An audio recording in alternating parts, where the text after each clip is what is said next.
Hello, people. Welcome to my commentary. Today I have as my guest Bob. But first, I'd just like to go over what we're going to discuss today. It's very disturbing news out of Oklahoma. Uh, Oklahoma County officials are recorded. They were recorded making racist remarks discussing killing a reporter. A county commissioner in Oklahoma has resigned after allegedly being recorded discussing the murder of journalists and lynching Black Oklahomans with members of the McCurtain County Sheriff's Office. The McCurtain Gazette News reported that after a March 6th county meeting, officials discussed killing a reporter that works for the paper and making racist comments toward Black people.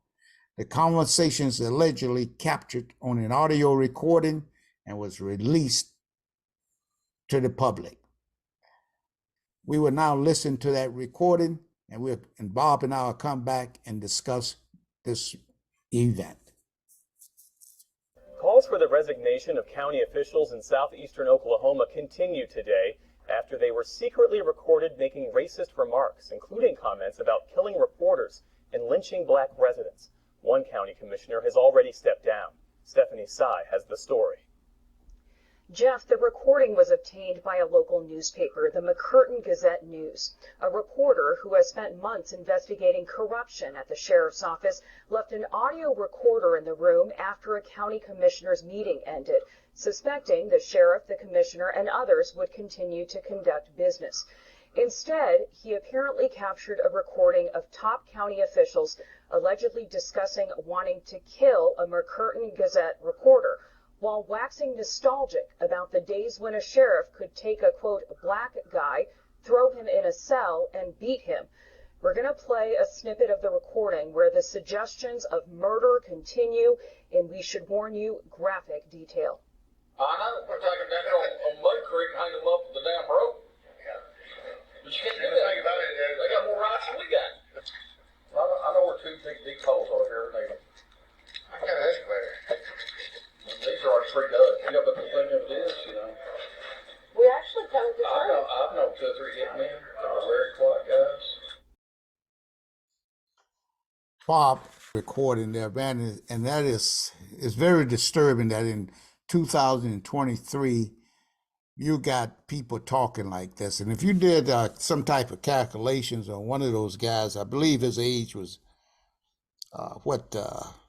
it's just hard to believe that's 59, and we're in 2023. This guy was born somewhere around 1964 when the Civil Rights Bill was passed. And by that time, we thought maybe that people were letting go of their racism and bigotry and all of these type of things. But today it seems like everything's alive and well. And what we don't know is what else is discussed behind closed doors, Bob, because this particular individual says he simply went in there, the reporter. He figured that they were going to still continue to continue to conduct the county business meeting. And the law in the state says that you're supposed to have open meetings, no closed door meetings, public meetings. I mean, that's about public business. It should be open to the public. So he left a recorder in there, which it was legal to do in the state of Oklahoma. It only take one party to make a recording of conversations. And he had consulted with his attorneys prior to doing that. So he left that recorder there, Bob, and so you see if they were going to violate the law. And what he captured was more than what he expected to. That video was probably about, I don't know, a couple hours long, they tell me. But as you only heard a clip in there, clip of what actually happened during that meeting. Now, Bob, I believe you're from Oklahoma, right? And I've worked out there back in the late 70s for about 3 or 4 months, and I thought it was a very nice place in Tulsa, Oklahoma. And I never ran into that then, but it's amazing how today, if I was back out there, I have a completely different perception of the people there in Oklahoma. Maybe I shouldn't, but I would definitely be, oh my God, if I travel back through there. So, what is your take on this, Bob? Well, Mac, thank you again for inviting me on your show to speak with your audience. You're correct. I'm from Oklahoma. I was born in Wilmington, Oklahoma, and I grew up there. Came to Michigan when I was 5 years old. Went to school here. Went back to Oklahoma to do my college studies, but that's beside the point. The point to your question, when I heard that tape and saw that video, it wasn't a surprise to me at all, because contrary to what people may think, Oklahomans are no different than Americans in any other state. I was just thinking about this after I looked at that video, and I thought about the fact that if Gallup were to take a poll and ask the question, America, do you think we have a race problem? I would think that probably 60% of the people would say yes, and 40% would say no. On the other hand, if you took that same Gallup poll and asked the American people, are you satisfied with your neighborhood? And it was an all Caucasoid neighborhood, they would say yes, probably 90 to 95%. But if you asked that same question and there were other races living in that neighborhood, I would venture to say that 80 to 90% would say no. Now, why am I bringing all this up?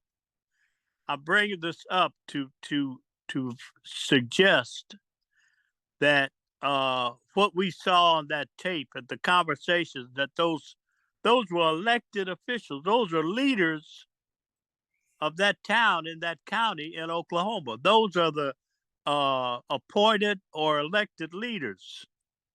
And they're like that all over the United States. And they were all Caucasoids. I think if you had that same tape in many of these rooms where you have all Caucasoids, you would have that same kind of sentiment on the part of the Caucasoid race. Because think of this, a neighborhood can be 100% Caucasoid, and as soon as the neighborhood becomes 12% Negroid or some other race, the neighborhood begins to switch very rapidly. So what does that tell me? It tells me that America has a problem. And America's problem is us, the Negroid in America. We have been the problem in America ever since we were brought here back in the 1600s as slaves, and we're problems today, according to from their perspective, from the Caucasoids' perspective, in 2023. And that tape is a vivid, unadulterated, unambiguous statement of the fact that America has a problem in 2023, and the problem is the Negroid race in America. And it's not going to change. So, okay, Bob, what is the solution? I think in 2023, we should, as Negroid people, we should start talking about separate. We need 5 or 10 states And I know this is not going to sit well with your audience, Mac. I know this conference, this suggestion will not sit well with your audience because most of them are in denial, like I've been in denial all of my life. I think it's time for the ex-slave in America to begin through its elected representatives. Instead of talking about gun control, we should start talking about separation from the Caucasoid race because Bob, it's not going to change. you are spot on with that analysis there of what's going on in this country, and it's been suggested that blacks separate from the Caucasoids, as you so aptly put it, for a number of years. It has been suggested by various people, such as your man Robert Williams, I believe, who tried to do something like that in Texas. North Carolina, I believe, and others have suggested the same thing. I think at one time Malcolm X might have suggested something, the Nation of Islam. But and I would say that if this could be a reality or something that could happen, which won't happen, I would say that's the way to go too, because there is no justice without peace, and there's no peace without justice. And I just don't think that there will be any peace for the black man in this country, not anytime soon, or even in many years from now. Maybe 500,000 years from now, maybe there will be. But that is a great suggestion there, because as I pointed out at the beginning of this discussion, that Jennings, who was the McCurtain County Commissioner, Mark Jennings there, he is the one that made the statement as the speaker who wished to return to a time of lynchings in the transcript of the recording. And I quote, "But you can't do that anymore. They got more rights than we got," the transcript reads. Now, Bob, here's a man who was born at the time the Civil Rights Bill that Dr. Martin Luther King and many others marched and took beatings for, and got passed by the Congress and the legislature of these United States. And you would think that at this day and age that this would not be, but they have kept racism alive and well in this country for decades. And in his particular case, 6 decades. And so you think it's going to do anything? If that's what happened from 1964 to the present, and this is where we are today in 2023, do you think it's going to get any better? I don't think. Absolutely not. And I see. I don't. And I know it sounds negative. I know it sounds depressing. But the reality is that commissioner, that guy that you named, that's what's in his heart. And that's in the heart, I think, of probably 70 to 85% of Caucasoid people in America. They don't display it openly or overtly. They don't go down the street yelling, "Hang a nigger." They don't do that. But they avoid being in the presence of ex-slaves. They don't want to be in your presence. They don't want you in their presence. And they show that when you move into their neighborhood. If you got a neighborhood of 100 houses, as soon as 12 of those, and this is a national statistic, I'm not just grabbing this off the top of my head. I read this several years ago. Anytime a neighborhood turns 12% other than a Caucasoid neighborhood, that's when that's like a tipping point. That's when the scale just completely flips to the other side. And maybe over the next 5-10 years, that neighborhood will go from 88% Caucasoid to probably 30% Caucasoid and 70% black. And I've seen it in my lifetime. I saw it in here in the Detroit area. I've seen it in Southfield. I've seen it in Berkeley. The only neighborhoods where in the surrounding Detroit periphery that have not happened like that are where the Caucasoid has held firm. He said, "Well, we're not gonna let those blacks move us out," and that's in Royal Oak, Ferndale, and a lot of this has to do with economics as well, because Negroids don't have the income to buy in those quantities in Bloomfield Hills, Grosse Point.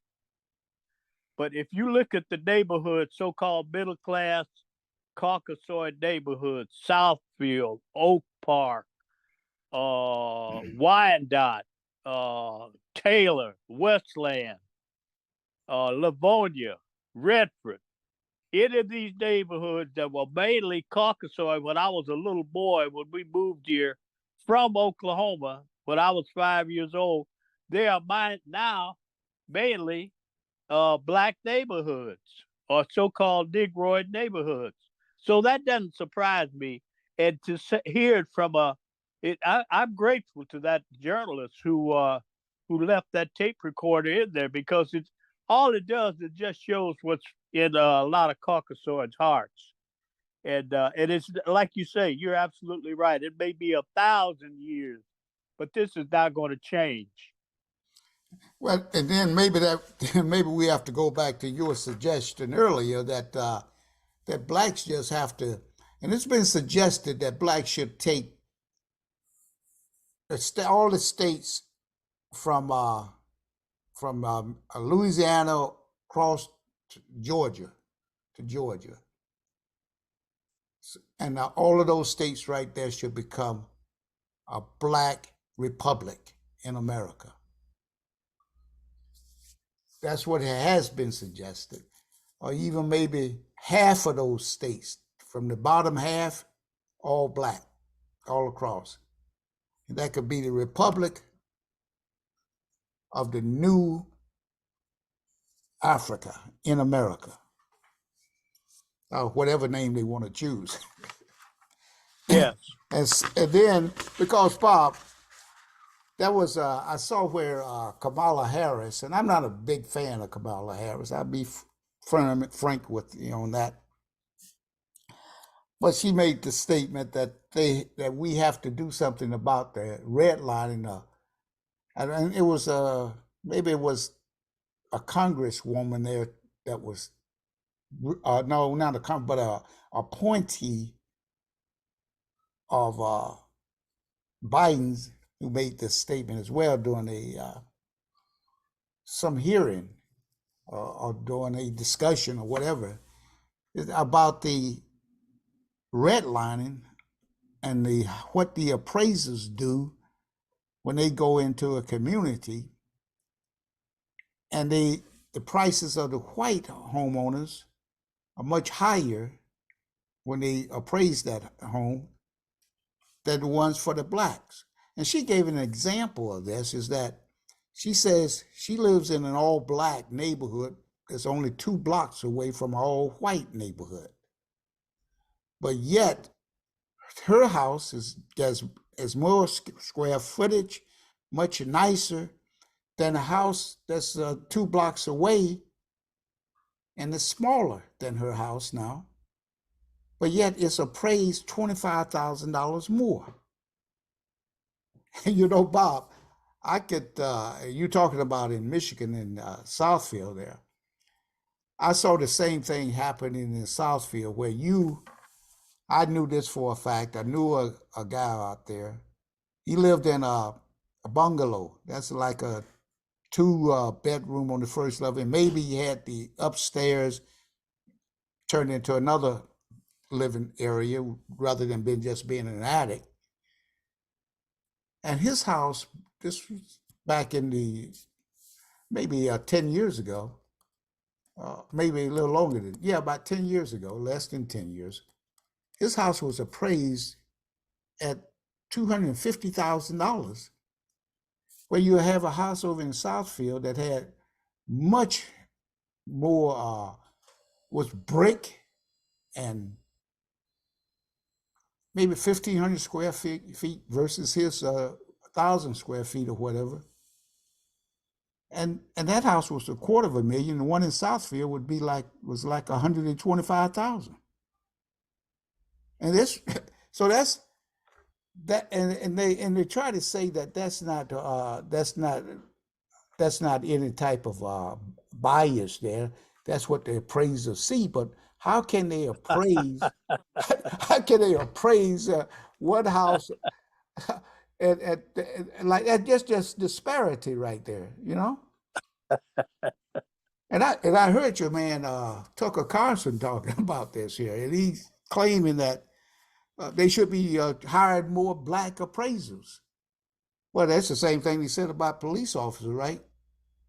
If you got the culture there set like that, the black police officers go out there and they'll beat up the blacks just as bad as the white, if that's part of the culture, right? That's right. So they That's have more appraisers, black appraisers. What they gonna do? They're gonna do the same thing that the other appraisers do if that's part of the culture. You can Well, just that's why I said at the outset, America has a problem, and the problem is us. And we, you don't think about that. We don't. People don't like to be honest about it, man. They don't want to. You and I can be honest with each other because we've known each other for a while, and we've come to know. I know some of the things you don't like, and you know some of the things that I don't like, and so as a result, we can get along, even though we may have different likes and dislikes. There has never been a time in America where the Caucasoid and the Negroid, and I know there's other races, Japanese and Chinese and other ethnic cultural groups in America, but the primary problem is between the Negroid and the Caucasoid, and it's been here ever since we were brought here, and it has not been resolved. And it can manifest itself in little things like you just identified, the appraisal of a house.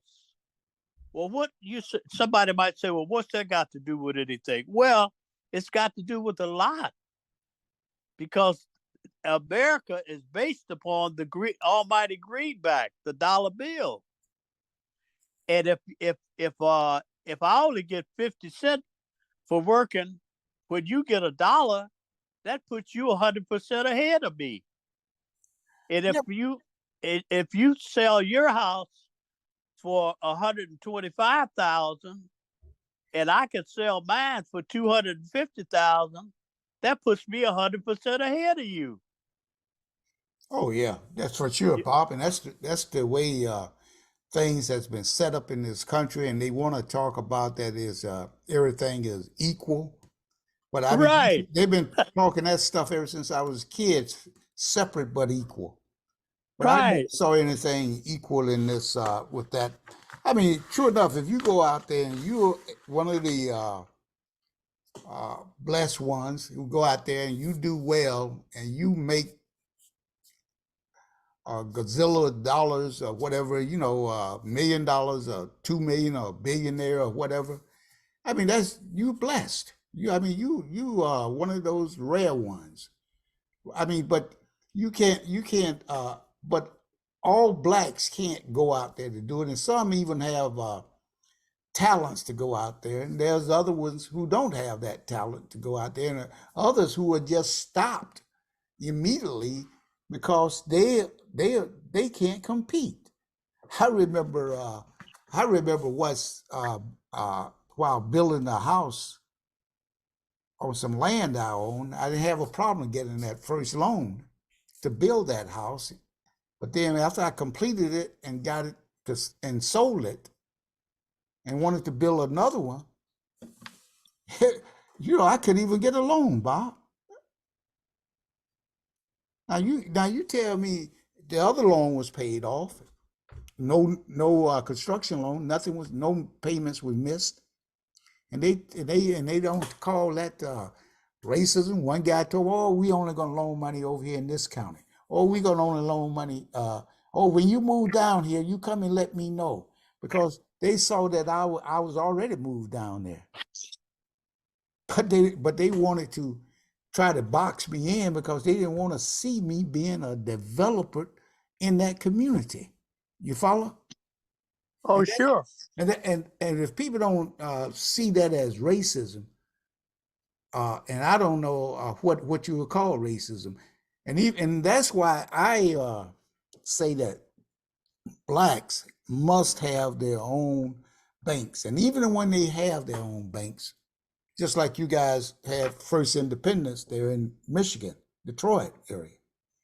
I've heard from many people up there that they couldn't even go in there and borrow money, even if they had money in that bank, Bob. Right. So that's the culture of the banking system in this country. They loan money all day and take all the deposits that they could get from General Motors, Ford Motors, or any of those other businesses up there, and they'll do all types of things for those companies, but they would not do anything for the blacks, ordinary blacks in those communities who had deposits in those banks, in that particular bank. And, But and, and you see what you're describing, and that's the thing that is so difficult to get people to understand. What you're describing is an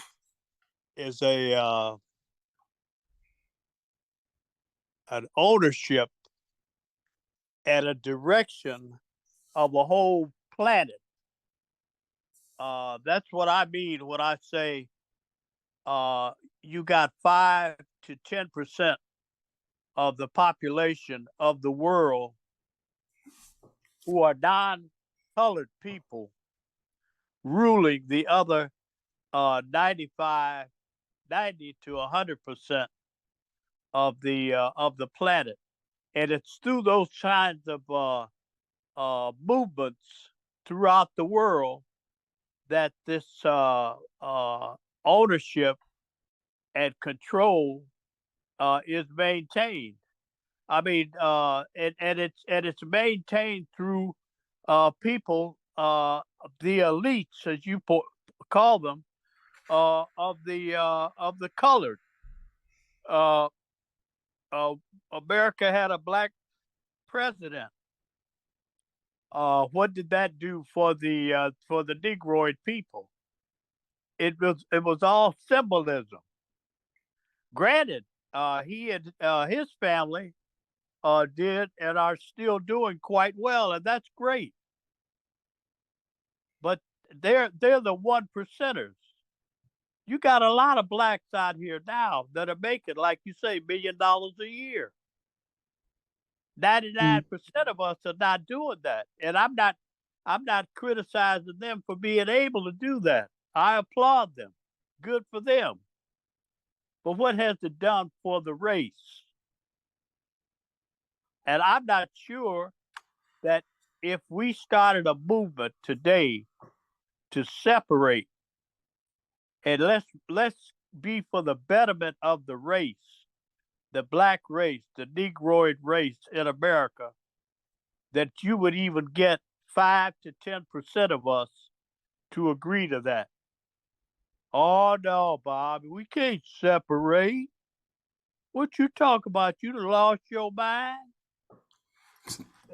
Where else is it gonna be? Find someplace as good as America. You know, they may be shooting us in the street.